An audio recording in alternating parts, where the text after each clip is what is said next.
নমস্কার সকল মোহনবাগান প্রিয় মানুষেরা, আমি প্রীতিশ, মোহন মায়ের এক সন্তান নিয়ে চলে এলাম আরও একটি নতুন ভিডিও।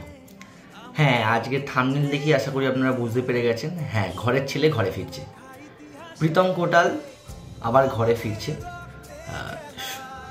সব জায়গা থেকে এটাই জানা যাচ্ছে যে প্রীতম কোটাল ফিরে আসছে মোহনবাগান।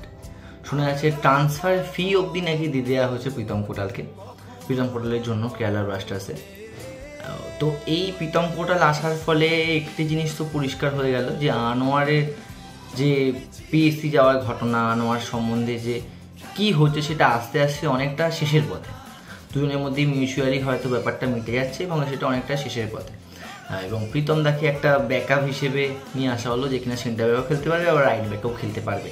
কারণ আমরা জানি কোচ মলিনা সাধারণত 4 ব্যাক সিস্টেমেই খেলে থাকেন। তো এই হচ্ছে প্রীতম কোটালের ব্যাপার স্যাপার। যেদিন সেটি কংক্রিট হয়ে যাবে আমরা আপনাদেরকে অবশ্যই জানিয়ে দেব। এরপরে আসি ভারতের ন্যাশনাল টিমের কোচের ব্যাপারে।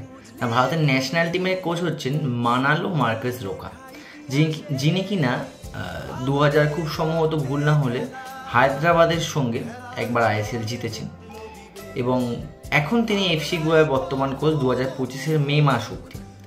তিনি 2025 মে মাস অবধি গোয়ারও কোচিং করাবেন, এফসি গোয়ারও কোচিং করাবেন এবং সঙ্গে সঙ্গে ভারতীয় জাতীয় দলেরও কোচিং করাবেন। হ্যাঁ, অ্যান্টোনিও লোপেস হাভাসের যার তত্ত্বাবধানে আমরা গতবার শিল্ড জিতেছিলাম, তারও কোচ হওয়ার কথা বারবার উঠে আসছিল, কিন্তু বয়সটাই হয়তো সেখানে বাধা হয়ে দাঁড়ালো।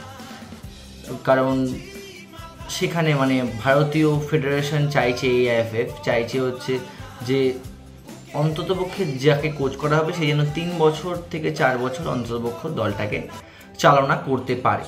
এবং হাবাস যেহেতু বয়সের দিক থেকে আগের বছর আমরা আইএসএলের সময় দেখেছি কিছু কিছু দিন অসুস্থতার কারণে তিনি ম্যাচের দিনে উপস্থিত থাকতে পারতেন না, অ্যাসিস্ট্যান্ট কোচকে দিয়ে কাজ চালাতে হতো আমাদেরকে, ট্যাকটিক্স যদিও তিনিই দিতেন। তো এই হচ্ছে ব্যাপার। আশা করি মানালো মার্কেস রোকা ভারতীয় ফুটবল যে post Sunil Chhetri, post Sandesh Jhingan, post Gurpreet Singh Sandhu দেখা শুরু করেছে, সেটা মানালো মার্কেস রোকা সেই নার্ভটাকে ধরে ভালো করে ভারতীয় ফুটবলটাকে আরও আগে নিয়ে যাবে। এবং আশা করা যায় যে ভারতীয় ফুটবল যে আমরা 100-র অনেক নিচে নেমে চলে এসেছি, যেহেতু আইএসএলে এখন এত টাকা কেউ বলতে পারবে না যে ইনভেস্ট হচ্ছে না, প্লেয়াররা টাকা পাচ্ছেন না, এত টাকা সেটা কিন্তু আইএসএলের জন্যই হচ্ছে, এটা মানতেই হবে। এবং সেটার সুফল তখনই আসবে, সেই টাকাটা ততদিনই স্থায়ী থাকবে না যতদিন না তাদের জাতীয় দল একটি ভালো জায়গায় পৌঁছায়। না, আমাদের প্রথম টার্গেট অবশ্যই থাকা উচিত যে আমরা 100-র উপরে যেন চলে যাই। আমরা এখনও 100-র নিচেই আছি, খুব সম্ভবত আমি ভুল না হলে 124 র্যাঙ্ক আমাদের। তো সেটা যেন আমরা 100-র মধ্যে চলে যাই, এটা আমাদের প্রথম পদক্ষেপ নেওয়া উচিত। এবং জাতীয় দলে কীরকম তারুণ্যর সঙ্গে এক্সপিরিয়েন্সকে মিশ্রণ করবেন সেটা মানালো মার্কেস রোকা যেহেতু আইএসএল সার্কিটে অনেক দিন ধরে আছেন, তিনি সেটা ভালোভাবে বুঝতে পারবেন, এই আশা করা যায়। তো আজকে বেশি কিছু আপডেট ছিল না, শোনা যাচ্ছিল যে আরও একটু ন্যাশনাল টিমের প্লেয়ারকে মোহনবাগান সই করাবে, সেটা কে আমি জানি না। যতদিন আনোয়ারের ব্যাপারটা জটিল ছিল ততদিন তো শোনা যাচ্ছিল যে হরমিপামকে হয়তো নেবে। তো মোহনবাগানের যিনি সচিব দেবাশিস দত্ত তিনি তো বলেই দিয়েছেন যে আমরা এনওসি দেব না আনোয়ারকে। তো আনোয়ার হয়তো এখন দেখছে যে এরকম এনওসি না দিলে তার ফুটবল কেরিয়ারের এই সিজনটা অনেকটা নষ্টই হবে। তো আনোয়ারের ব্যাপারে ভিডিওটা বলেছিলাম আপনাকে, জয় পুরো ডিটেলসে বলবে, ও বলছে আমার আরও সময় লাগবে, কারণ আনোয়ারের ব্যাপারটা আস্তে আস্তে শেষের পথে, একটা কংক্রিট যখন হওয়ার জায়গায় পৌঁছাবে তখন ও ভিডিওটা নিয়ে এসে আপনাকে বলবে। তো এই হচ্ছে ব্যাপার স্যাপার। ও আর একটা কথা আপনাদের জানানো হয়নি, তো আজকে হচ্ছে আমাদের ওল্ড মেরিনার্স সন্দেশ ঝিঙ্গান, আমাদের ইন্ডিয়ান ন্যাশনাল টিমের বলতে পারেন দ্য ওয়াল, সন্দেশ ঝিঙ্গানের আজকে জন্মদিন। তো অনেক অনেক শুভেচ্ছা সন্দেশ ঝিঙ্গানকে। আর টিকিট গিভঅ্যাওয়ে ব্যাপারটা, টিকিট গিভঅ্যাওয়ে আপনাকে আর্ন করতে হলে অবশ্যই আপনাকে মোহনবাগান নলেজ থাকতে হবে ভালো মতো। তো একটি শর্টসের দ্বারা আমরা প্রশ্নটি রাখবো। তো প্রথম 5 জন ঠিক উত্তরদাতা অবশ্যই তাকে তার প্রথম যে কমেন্টটি হবে সেই কমেন্টটাই নেওয়া হবে।